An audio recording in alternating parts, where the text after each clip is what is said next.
السلام عليكم ورحمة الله وبركاته. dhegaystayaal mase daawadeedaan idhahnaa waa Siciid Xagaa. maanta barnaamijka marti ayuu wataa, uu ka duwan yahay sidii hore. waxaa la jooga saaxiibkay Axmed Sadiiq insha Allah, ama Axmed Saadiq, qofba sibuu u yaqaana, laakiin Axmed Sadiiq ayuu caan ku yahay.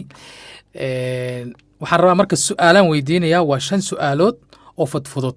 marka jawaabahoodana hadduu ka jawaabi waayo waan bixinayaa. marka waa habka aan doonayo barnaamijka inaan ku soo kordhiyo qaybo su'aalahan ah oo su'aal iyo jawaabteedii iswadata ah. laakiin marka hore aan weydiin doono su'aalaha. marka waa gaatiin ayaa ku jira, iyadoo xisaabana waan soo wadaa oo iyagoo xisaab si gaatiin laysku weydiinayo. laakiin maanta su'aalahan si fudud waa su'aalo marka caan ah oo dadkoo dhan dad badan ay fahamsan yihiin, laakiin waa dib u xusuusin iyo dib u cusboonaysiin. marka hore marka Axmed soo dhawow. aad baan u dhowahay macalinkayga injineer Siciid, aad baan ku mahadsantahay inaan kaga soo qayb qalo barnaamijka. waa aad baan ugu faraxsanahay. thank you very much. waayahay Axmedow, su'aalahan waa su'aalo xaqad u leedahay inaad iska joojiso, qaarkood anaa ka jawaabaya. waa si wanaagsan. hadaad isku daydana it's okay. intaan aqoonteeda gaarsiin intaan isku dayay insha Allah. insha Allah. waaya Axmed, su'aashan u fiirso. gorgor badan oo madow ah ayaa dul fadhiya laamaha geed ay badan yihiin laamihiisu. waa sax. nin madow oo sito qori madow ayaa toogtay gorgor madow. waa sax.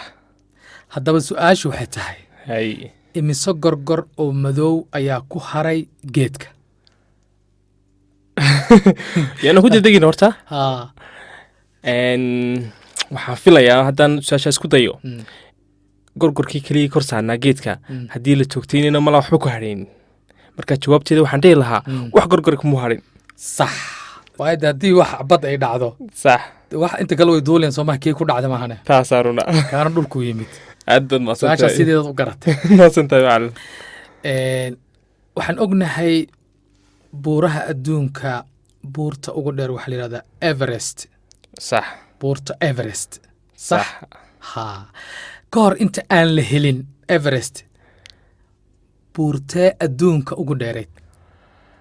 waaw su-aal dhib yar laakiin adag. haddaan isku dayo waxaan dhihi lahaa malaha waa Kilimanjaro. Kilimanjaro oo ku taala Tanzania. exactly injineerkayga. su-aashaas birtaa ku dhufatay jawaabtaas.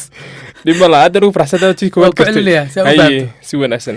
ka hor inta aan la helin buurta la yidhaahdo Everest hay ama mountain ama buurta Everest, sax. maadaama tii ugu dheereed ahayd, Hay.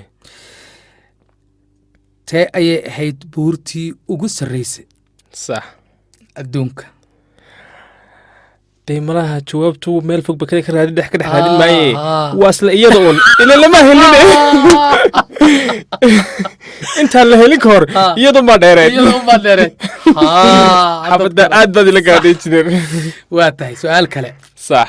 waa muhiim, aad ugu fiirso. aad baan u fiirsanayaa. qiyaas inaad ku dhex dhacayso god dheer oo ay ka buuxaan caaro iyo abeeso, sax. sideed uga bixi lahayd? dee marka hore kumaan dhicinba injineere. haye waan ka taxadiritaankii hore maad ka hadashee Ah. inaan ku dhacayo maadan ii sheegin. marka hadday noqoto sideed ugu taxadari lahayd dee waan dhinac mari lahaa si aan uga badbaado godka. may iigu celi waaye aan haddaba. kugu celiyo. su-aashan waa kedis, aad ba muhiim u tahay, waa gaatiin. waa si wanaagsan.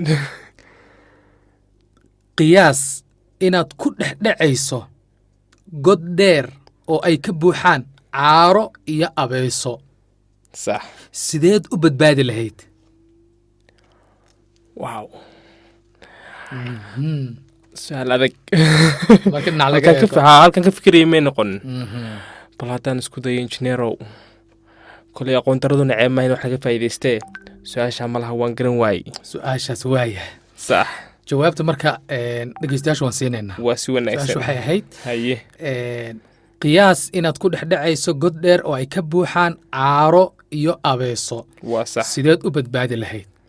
keliya waxaan joojinayaa qiyaasta un mala awaalka dee ilan qiyaas u bahayd soo maha. su-aasha waxay ahayd ba qiyaas marka qiyaastun baan iska joojinaya saasoo ku badbaada marka waa adiga adi xabadda si wanaagsan waa tahay Sax. su-aashan kale u fiirso waa tii afraad waa sax iyo tii shan mid laba un baa ku haraba diyaar engineer waa darawal gawaarida xamuulka qaada waa weyn si wanaagsan wuxuu marayaa waddo hal haad ah waa sax weliba si qalad u marayaa gartay waxaa ka hor imanaya taraafiig hay juuq uma leh sax haddana wuu socda mid kalea ka hor yimid sax shib lalama hadlayo hay mid 3 4 ilaa 6 taraafiig sax ayaa ka hor imaanaya sax wuxuuna ku socdaa waddadii qaldanayd sax waa maxay sababta loo qabsan waayey ninkaas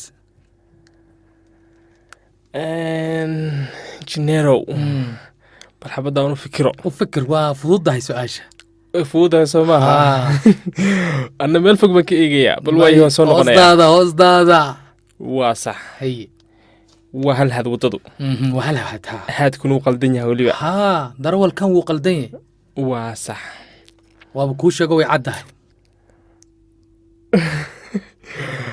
taraafiga ka hor imanaya lama hadlayo waa mid sax kale lama hadlayo mid kale ilaa 6 taraafiga ka hor yimid hay juuq looma oran gaarigaas ma gaariga badbaadada dabdamiska ah may bal waa si wanaagsan had halkaa ku noqdo ku noqo alla engineerow waxaan ku qiyaasi lahaa malaha waddo kaloo ma lamaraan jirin ma jirto waa tan uun waa sax waxba yaan hadalka dhegeystayaasha ku daalinayne ee ii sheeg baan ku dhihi lahaa midhaa waa tahay su-aashan ku celinaya marka diyaar si dhegeystayaashii adigba aad markan aad u fahamtaan sax waa darawal gawaarida xamuulka qaada hay wuxuu marayaa waddo hal haada sax weliba qaab qaldan ayuu u marayaa sax wuu ka hor imanaya yacni sida loo maray sidaan ahayn sax waxaa ka hor yimid taraafiig lamuu hadal taraafiig kale haddana ka hor yimid wuu socdaa Sax. lama hadal haddana mid kale ilaa 6 marka waa maxay sababta ay u qabsan waayeen taraafiigga ninkani bal intaadan jawaabta ii sheegay engineer Hee. isku daya hal mar oo keliya hal mar ahaa waxaan isdhihi lahaa dee ninkan wuu lugeynayaa ee gaariba ma wado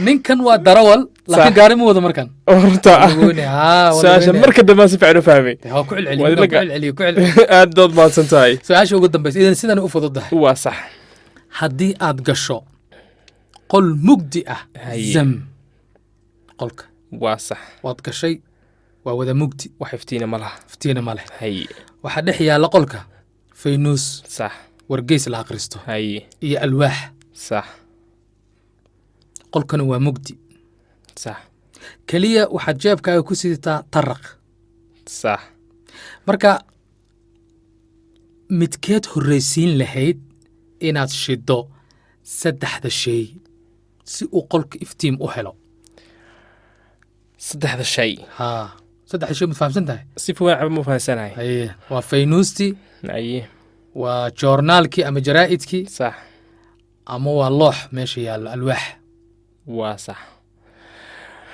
horta saddexdaba intaanan shidin taraqa maanan shidayn isaga su-aasha waxa weeyaan midkeed horshidi lahayd waxaan horshidi lahaa niyo malaha dee faynuusku waqti uu baahan yahay malaha newspaperkan horshidi lahaa aad shidi lahayd taasay la tahay ku noqo yaanan ku waalin waayahay deganaan waxaad gashay qol mugdi ah oo ay ku jiraan faynuus wargeys ama joornaal iyo alwaax qolkana waa mugdi sax keliya waxaad jeebadda ku haysataa taraq hay marka midkeed horshidi lahayd 3 shay ee qolka ku jira de engineero haddaan taa ku noqdo dee midkoodna malaha ma shidmayaba ilaa la shido maahane haye marka dee malaha sax okay soco marka waxaan filayaa Mm. inayna shidmayninba ilaa taraqa la shido Mhm.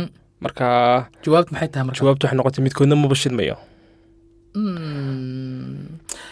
su-aashaas waxaan ku siinayaa haaf jawaabteeda diyaar haddaan muxuu xun ka gartay haa yacni midkeed horshidi lahayd soo maaha haa macnaha marka adigu waxaad haysataa 3 shay iyo taraqa si wanaagsan waxa la horshidayaa waa taraqa waad la gaadhay midda taraqa si marka la wanaagsan. shido haye ayaad go-aanka ma faynuusta lagu qabtaa ma jaraa'idka ma waxa markaasuu noqon doona laakiin waxa Sax. ugu horreeya la shidaa muxuu yahay waa taraqa waa taraqa Aad- waa tahay shanta su-aalood intaasay nagaga egyihiin dhegeystayaalood mahadsan tihiin su-aalo kale oo badan tan waa iska bilbilooy wax la fahmayo oo gaatiin buuxa uu ku jiro ayaan anigii axmed idiin soo gudbin doonaa insha allah insha allah ta dambana waxaan ku dari doonaa 2 xisaaba ka war axmedow diyaar ya waa lagu diyaar yahay engineer injineerkaas laakiin waa injineer dabiiciya kii iskuulka ma aha ma aha waan ogahay Waa ogtahay injineerkii soo ma? dabiiciga ha weeyaan injineerka dabiiciga waa tahay aad baad u mahadsan tihiin waa siciid xagaa iyo axmed sadiiq oo barnaamijkan idiin soo diyaariyey dhegeysta haddii aad ka heshay hadduu aragto waxaan wax qiimale inay kula yihiin fadlan fiiro gaar ah ii yeelo waadna ku mahadsan tahay dhegeysiga inta aad dhegeysatay